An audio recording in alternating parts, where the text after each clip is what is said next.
Question number 22 ये बोल रहे हैं kinetic energy acquired by the mass in travelling a certain distance D starting from rest under the action of a constant force. Force कैसा है? Constant है। Force constant है बिल्कुल। और पार्टिकल स्टार्ट रेस्ट से स्टार्ट हुआ है और इस फोर्स के अंडर वो क्या कर रहा है? अब मोशन में है। ठीक, कितना डिस्टेंस ट्रेवल कर लिया उसने? डी डिस्टेंस ट्रेवल कर लिया। तो काइनेटिक एनर्जी में रिलेशन पूछा है डी के साथ। तो काइनेटिक एनर्जी जो है अक्वायर्ड की है वो क्या directly proportional to M root to M होगी? एम रूट एम होगी, डायरेक्टली प्रोपोर्शनल टू एम होगी, directly proportional to 1 upon M होगी, या नन ऑफ अबव। हम जानते हैं कि work done by the force जो होता है एफ डॉट एस होता है। हम यहाँ पर एफ डॉट डी भी लिख सकते हैं क्योंकि फोर्स कैसा है? कांस्टेंट है।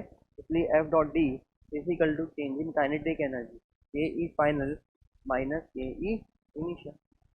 ठीक, अब work done by the force जो होगा वो उस वर्क एनर्जी थ्योरम से चेंज इन काइनेटिक एनर्जी के बराबर होगा।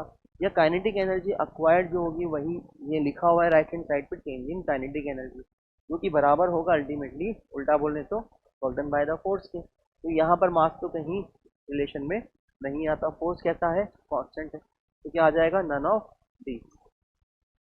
ठीक, ये मास पर डिपेंड नहीं करता रिलेशन।